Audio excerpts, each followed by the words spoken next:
좋은 새벽입니다. 하나님이 함께 하시고 도와주십니다.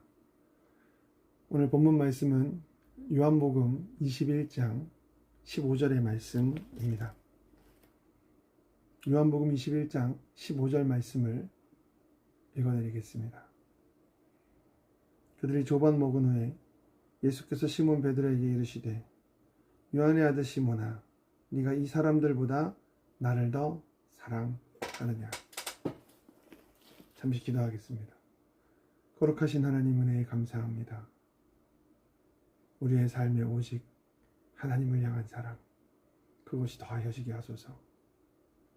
나를 지으시고 나를 구원하신 하나님, 다시 하나님과의 사랑의 관계를 회복시키시려 우리를 만드신 하나님께로 돌아가게 하여 주시옵소서. 예수님의 이름으로 기도합니다. 아멘.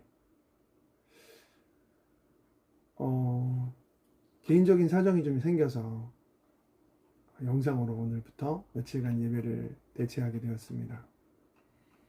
우리 개인적인 사정 때문에 몸이 좀 아팠었는데 권사님들께서 전도사님에게 목사님 집에서 못 나오게 밖에서 문을 잠가버리고까지 얘기하신 분이 계셨거든요.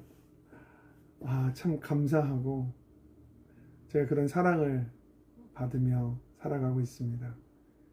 저는 그렇게 생각합니다. 이것이 단지 그냥 목회자를 향한 사랑이라기보다 우리 교회가, 우리 교회 공동체가 하나님 안에서 하나님의 사랑을 온전하게 실천하고 변화되고 있다라고 하는 증거라고 생각합니다.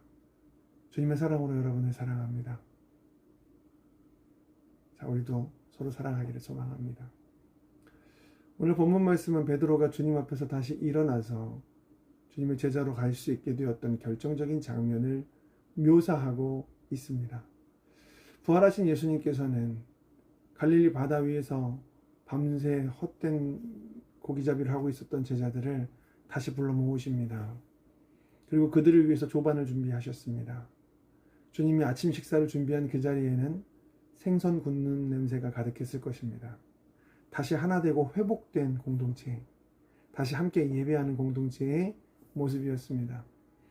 베드로는 주님을 향해서 수영하여 왔고 그의 온몸에서는 물이 뚝뚝 떨어지고 있었습니다.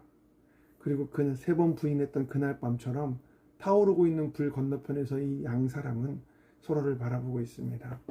시선이 마주칩니다. 그는 아무 말 하지 못하고 있습니다.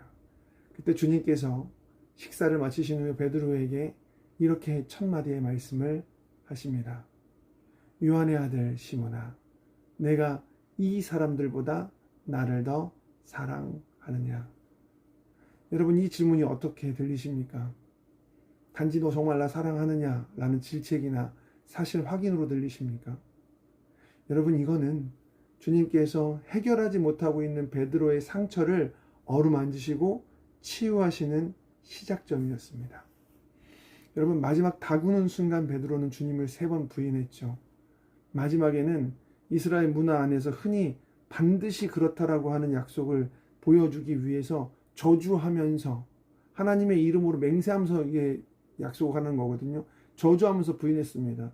맹세코 나는 저를 모른다. 안다면 하나님께서 나를 하나님께서 벌하셔도 좋다라고 하는 저주거든요. 여러분, 그 순간에 누가의 이야기처럼 예수님은 몸을 돌이켜 베드로를 바라보셨고 베드로는 주님을 3번째 부인하는 그 순간 다구는 소리와 함께 주님의 눈이 마주칩니다. 여러분, 그 이후 아마 베드로는 나는 끝난 제자다. 더 이상 나는 아무것도 할 수 없는 제자다라는 생각을 가지고 살아갔던 것 같아요. 자기에 대한 극심한 실망감 때문에 결국 그는 제자들과 함께 그 밤에 다시 옛 습관으로 돌아가 고기를 잡고 있었던 것입니다. 여러분, 지금 주님께서는 그런 베드로에게 의도적으로 말씀하시는 거예요. 자, 예수님이 사랑과 긍휼이 풍성하시죠. 그러니까 의도적으로 어떤 말씀을 하셨을 것 같습니까? 정말 그를 위로하면서 괜찮다 베드로야. 아무 상관없다. 네 잘못이 아니다. 그럴 수도 있다. 이렇게 얘기하실 줄 알았거든요. 근데 주님은 그렇게 하지 않으셨습니다. 베드로의 손을 잡고 그와 과거로 가십니다. 그의 모든 실패와 쓰디쓴 상처에 직면하게 하십니다. 그 밤 불 건너편에서 주님을 3번 부인했던 그 밤으로 그를 인도해 가십니다. 그리고 그곳에서 정확하게 그 상처를 건드리십니다. 너 나를 사랑하느냐? 라고 말입니다. 여러분, 주님께서 베드로의 순전함을 아시거든요. 그가 주님을 사랑한다는 것, 누구보다 순수하고 완전하고 순전하게 주님 사랑한다는 것을 주님은 아십니다. 모르시는 분이 아닙니다. 그의 연약함을 아십니다. 그런데 하나님께서는 우리의 연약함을 도우실 때 그 연약함을 아예 못 본 것처럼, 없는 것처럼 덮으시는 분이 아니십니다. 우리가 죄를 지었는데 내 아들이기 때문에 죄 지어도 되지 하면서 죄를 덮어버리시는 분이 아니십니다. 그 죄의 문제를 해결하셔야 됩니다. 주님은 그런 분이십니다. 그래서요, 우리가 연약할 때 우리의 연약함으로 우리의 믿음의 균열, 과거의 배신과 아픔과 상처, 하나님 앞에서 죄의 문제 앞으로 우리를 데려가십니다. 직면하게 하십니다. 고통스럽고 한숨나도 반드시 거기서부터 시작하십니다. 왜냐하면 하나님은 덮어버리시는 것이 아니라 그 상처를 치료하는 분이시기 때문입니다. 그 문제를 해결하시는 분이십니다. 그래서 주님께서는 시몬을 부르실 때 베드로라고 불리던 별명이 아니라 요한의 아들 시몬아라고 말씀하셨습니다.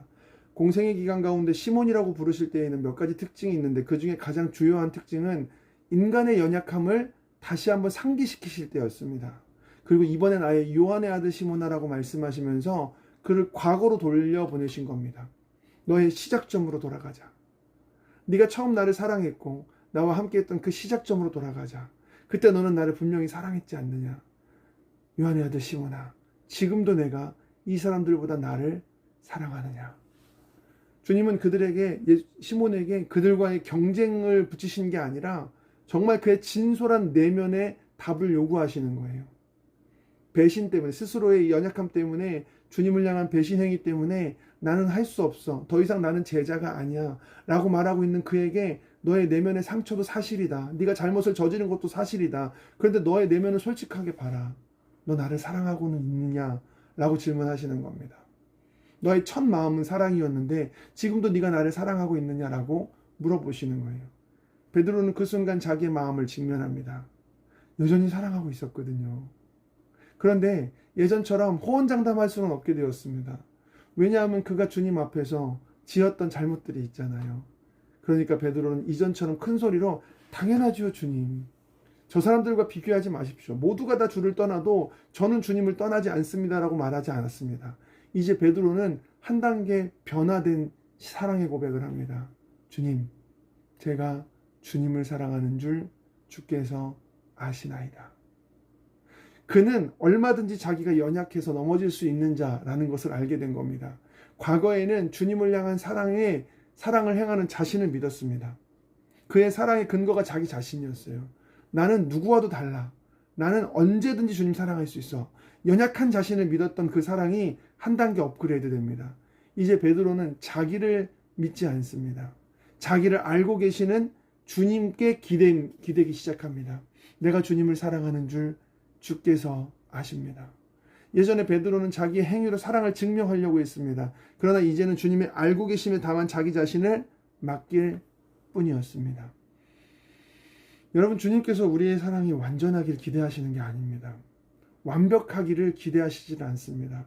우리가 흔들리는 믿음이나 상처난 마음이나 해결되지 못한 실패, 깨어져 버린 열정을 가지고 주님께 오는 것을 주님은 알고 계십니다. 다만 주님께서 원하시는 것은 그겁니다. 너의 깨진 마음을 들고 다른 곳으로 가지 말고 내게로 와라. 내가 너희를 쉬게 하리라. 내가 너희를 회복시키리라. 내가 나를 사랑하게 만들리라. 주님이 이야기하십니다. 오늘 이 새벽 실패의 자리에서 한숨 쉬고 계시는 분들, 오늘도 주님께서는 치유의 손으로 우리의 상처를 만지십니다. 기도하실 때 그 상처를 잊게 하시는 게 아니라 그 상처가 떠오르게 하실 거예요. 그날 그 자리로 가게 하십니다. 시몬이란 이름과 함께 타오르고 있는 횃불 건너편에 눈이 마주침과 함께 3번 부인한 그에게 3번 사랑을 물어보듯이 그 상처를 직면하게 하십니다. 그런데 그것은 상처를 통해서 더 깊은 상처를 주기 위함이 아니십니다. 그 속에서 주님께서는 우리의 상처를 어루만지시며 회복하기 시작하십니다. 정수야, 네가 나를 사랑하느냐? 자신 없잖아요. 근데 주님이 알고 계십니다. 상처를 만지시고 계십니다. 처음으로 돌아가자고 하십니다. 네가 나를 끝없이 사랑했던 그때의 사랑과 지금 사랑을 비교해 보라고 합니다. 내 사랑은 연약한데도 내가 알고 있다고 하십니다. 베드로처럼 대답하시기를 주님의 이름으로 축원합니다. 주님, 비록 저는 연약하고 실패하고 넘어지고 부족해서 주님을 사랑한다고 고백하기 어렵지만 제가 주님 사랑하는 줄 주님이 아십니다. 그럼 주님께서 우리의 사랑을 더하여 주실 것입니다. 일으키실 것입니다. 여러분을 사용하실 것입니다. 오늘 그 사랑 안에 거하시는 하루가 되시기를 주님의 이름으로 축원합니다. 기도하겠습니다. 거룩하신 하나님, 베드로에게 주님께서 나타나셔서 하셨던 내가 나를 사랑하느냐는 그 말씀, 오늘 여전히 우리에게 울려 퍼집니다. 인생을 살다가 실패하고 넘어졌던 우리가 주님께서 나를 아신다는 그 사실로 돌아가서 사랑까지도 맡기게 하여 주실 때 우리 내면에 채워지는 하나님의 사랑으로 우리가 회복되게 하여 주시옵소서. 예수님의 이름으로 감사하며 간절히 기도합니다. 아멘. 우리 가지고 계신 기도 제목들, 또 우리 청신교회 성도님들 늘 나누던 기도 제목들 가지고 다 함께 간절히 기도하겠습니다.